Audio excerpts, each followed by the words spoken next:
Acquired Brain Injury Ireland welcomes you to their educational video on fatigue management strategies as part of the Rehabilitation Anywhere programme. We hope you've had the opportunity to watch our video on fatigue after brain injury, and if not, I invite you to watch this video also. Today we'll look at what we mean by the word fatigue, but we'll mainly focus on the practical tips and advice for minimising how fatigue may affect you in everyday life. Fatigue is a word we use to describe the feeling of extreme tiredness, even a feeling of heaviness.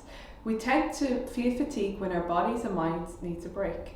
Here at Acquired Brain Injury Ireland, our staff have dedicated a significant amount of time on brain injury education so that you can learn what fatigue is, but mainly to learn how to take control of it. Fatigue can be felt in many ways, including physical fatigue, cognitive fatigue and psychological fatigue. This is also known as emotional fatigue. For some people, fatigue will resolve over time, but for most people it will be part of a lifelong symptom after their acquired brain injury. So it's important that we learn the strategies for how we can take control of how fatigue affects us in everyday life. Let's learn about the 3 P's of fatigue management: planning, prioritising and pacing. Firstly, it's time to plan. Think about the jobs and activities that you want to get done each day and for the week ahead. Take some time to write down these activities, including jobs like going to the shop or making appointments. You also need to think about doing these activities in the correct order. For example, before going shopping, you need to make a shopping list. But in order to make this shopping list, you need to plan what meals you will have for the following days and check what items you already have at home. It's important to think about the activities that you really need to do, but also what other people can help with. Taking the shopping trip, for example, you may be able to make the meal plan and shopping list and ask a family member to go to the shops for you until you have enough energy to physically do that part of the task also. Remember, after brain injury, people generally want to help, but they're not sure how.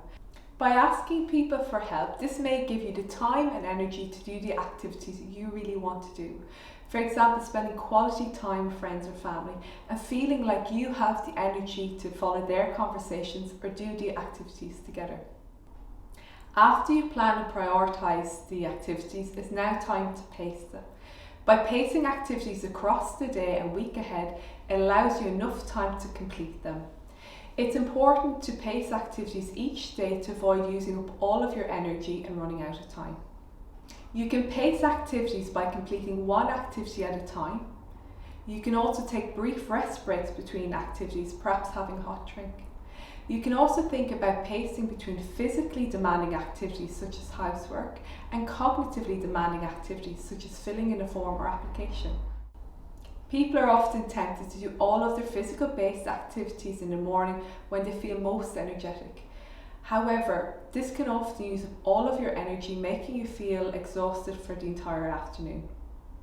Pacing can also be used across the week, where you decide which days to use more physical or cognitive energy. To summarise, this is how you can implement the 3 P's of fatigue management into your daily life. Use lists to record the activities that you need to do each day in each week. Number the priority of these activities that need to be completed. Completing the activities in order should help you not run out of time. Using a diary, you could schedule these activities across the week. Using tick boxes in your diary should let you know when you have already completed the activity, avoiding you starting the activity again.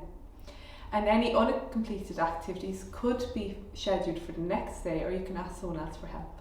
Some people who've tried these fatigue management rest breaks have reported feeling more tired and more groggy when they've woken up. And when we've looked into this a little bit more, it turns out that they've been sleeping for far too long, for example up to an hour, but also taking a rest break at the wrong time of the day, which has affected their quality of sleep that night. Acquired Brain Injury Ireland recommends that you take your rest break before 2 p.m. and ideally between 20 to 45 minutes. And remember to set an alarm to let you know when your rest break has finished.